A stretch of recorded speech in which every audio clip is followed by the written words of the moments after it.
जनार्दन लोकशाहीतले जे राजे ते तर मानतातच, पण तुम्ही लोकप्रतिनिधी या नात्याने तर छत्रपती शिवाजी महाराजांना तर तुम्ही बोलता माईक घेऊन, आमचे दैवत आहे, आधारस्तंभ आणि यांच्या आदर्श घेऊन काम करताय. तर ह्याच अधिवेशनात दाखवून द्या, हा स्पेशल कायदा पास करा. त्याचबरोबर अनेक वेळा छत्रपती शिवाजी महाराजांचा जो इतिहास आहे अनेक वेळा सांगून सुद्धा, निवेदन देऊन सुद्धा यांनी जाहीर करणं, शासनाने जाहीर केलं पाहिजे. शासन म्हणजे फक्त सत्ताधारी पक्ष नाही, जेवढे काय सभागृहात बसलेले सत्ताधारी विरोधक असू दे नाहीतर कुठल्याही पक्षाचे असू दे, या सगळ्यांनी एक छत्रपती शिवाजी महाराजांचा शासन मान्य अधिकृत इतिहास महाराष्ट्र शासनाने संपूर्ण खंड स्वरूपात प्रसिद्ध करावा. त्याच्यामुळं सारखं जे वादविवाद जे होतात ते संपुष्टात येतील. त्याबरोबर कोणी पण काय एखाद्याला पिक्चर काढायचं असेल, टीव्ही सिरियल काय असेल, जे काय असेल त्याला आपण सिनेमॅटिक लिबर्टी म्हणतो, त्याच्यावर सुद्धा कायदा त्याच्यावर आला पाहिजे की ह्या संपूर्ण हे करत असताना कुठेतरी कादंबरी काल्पनिक ह्याच्यातनं जर तुम्ही हे करत असाल, अनेक कुटुंब असे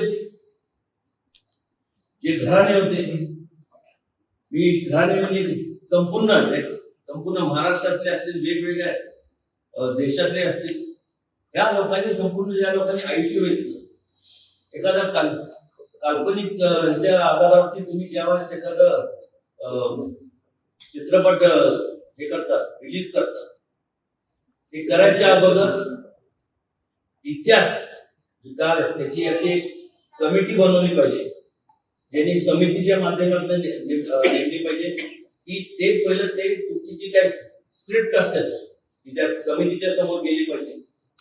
त्या समिती अभ्यास करते त्यात काय चुकीचं आहे, आणि काल्पनिकच्या ह्याच्या आधारावरती जेव्हा हे होतं त्यावेळेस तुम्हाला सांगतो की तेढ निर्माण होतं. का संपूर्ण शिर्के कुटुंबातले बरेच लोक आले होते, ते म्हणाले की जावा या चित्रपटात की शिर्केंनी महाराजांना पकडून दिलं, असं कुठे इतिहासात घेऊन नाही.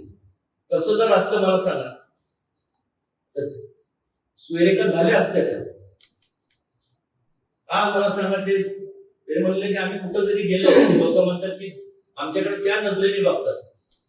भलं ते आता कुठल्या व्यवसाय करत असतील किंवा कुठल्या प्रोफेशन मध्ये जरी असतील, तर नाही म्हणलं तरी प्रत्येकावरती त्यांना याच्यावरती गदा येते. लोक त्यांच्याकडे बघण्याचा एक वेगळा आयडिया निर्माण होतो, कारण नसतात.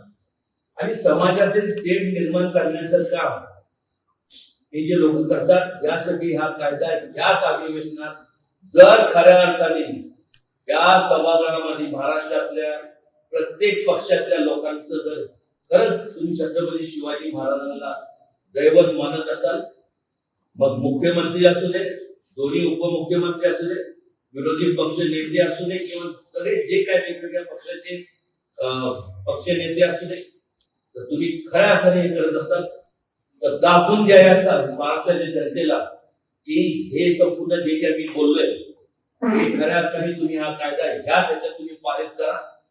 अन्यथा लोकांना माझ्यावर सोडून द्या, पण लोकांना तुमच्यावरचा सुद्धा विश्वास उडून जाणार.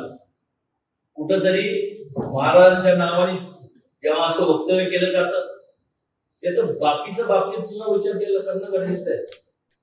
ते निर्माण झाला, तिथं दंगली होतात, दंगलीमध्ये कारण नसताना लोक मृत्युमुखी जातात. हे सगळं थांबत, आणि थांबवण्याचं काम केवळ सत्ताधारी नाही, विरोधी नाही, सगळ्या एकंदरीत जेवढे काय पक्ष आहेत, जेवढे लोकप्रतिनिधी आहेत या महाराष्ट्रातले, या सगळ्यांचे आहेत. आणि महाराष्ट्र शासनाने स्पेशल लॉ हा या असेंब्ली या अधिवेशनात त्यांनी पारित करावं.